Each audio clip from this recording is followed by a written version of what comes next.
Sejak zaman kuno, wilayah barat Nusantara dan sekitar Malaka telah menjadi wilayah penting bagi para pedagang dari Cina dan India. Hasil bumi dari Nusantara menarik minat banyak pedagang. Pala dan cengkeh yang berasal dari Maluku dipasarkan di Jawa dan Sumatera untuk kemudian dijual pada pedagang asing. Pada abad ke-1-7 Masehi, pelabuhan-pelabuhan penting di Jawa dan Sumatera sering disinggahi pedagang asing. Pelabuhan yang terkenal yaitu Lamuri, Barus, dan Palembang di Sumatera, Sunda Kelapa, dan Gresik di Jawa. Berdasarkan berbagai cerita perjalanan Cina, dapat diperkirakan bahwa sejak abad ke-7 telah ada koloni-koloni Arab di barat Laut Sumatera, yaitu di Barus. Namun belum ada bukti yang menunjukkan bahwa pribumi Nusantara telah masuk Islam. Diperkirakan para pedagang Arab ini hanya berdiam untuk menunggu musim yang baik untuk berlayar. Baru pada abad-abad berikutnya, penduduk pribumi mulai masuk Islam, yang bermula dari pribumi yang ada di koloni-koloni pedagang Muslim Arab itu.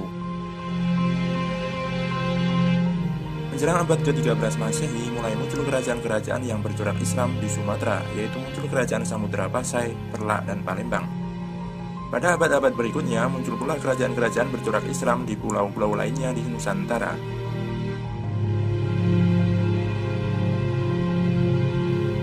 Tiga fase Islamisasi Nusantara. Singgahnya pedagang-pedagang Islam di pelabuhan-pelabuhan Nusantara. Munculnya komunitas-komunitas Islam di beberapa daerah kepulauan Nusantara. Berdirinya kerajaan-kerajaan Islam.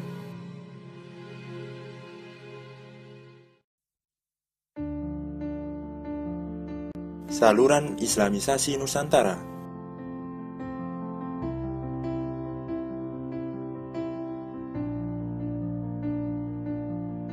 Saluran perdagangan.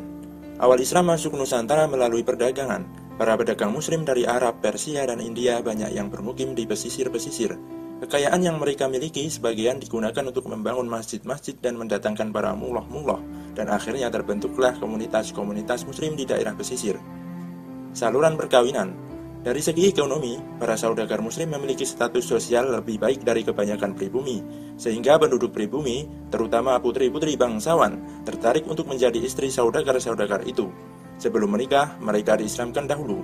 Setelah mereka memiliki keturunan, lingkungan mereka makin luas. Akhirnya timbul kampung dan daerah Muslim.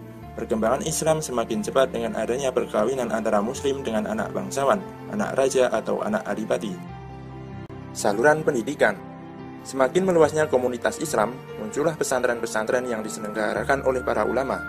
Dari pesantren ini kemudian muncul para ulama-ulama yang kemudian berdakwah ke tempat-tempat lain untuk mengajarkan Islam. Saluran kesenian. Kesenian juga menjadi saluran dalam penyebaran ajaran Islam. Kesenian yang paling terkenal adalah wayang, yang menjadi alat bagi Sunan Kalijogo untuk menyebarkan Islam. Selain itu, ada berkembang pula sastra, hikayat, babat, dan lainnya, seni bangunan, dan seni ukir. Saluran politik. Di Maluku dan Sulawesi, kebanyakan rakyat masuk Islam setelah rajanya memeluk Islam terlebih dahulu. Pengaruh politik raja membantu tersebarnya Islam di daerah ini. Sedangkan di Sumatera, Jawa, dan Nusantara Tenggara, demi kepentingan politik, kerajaan-kerajaan Islam memerangi kerajaan-kerajaan non-Islam. Kemenangannya banyak menarik penduduk untuk masuk Islam.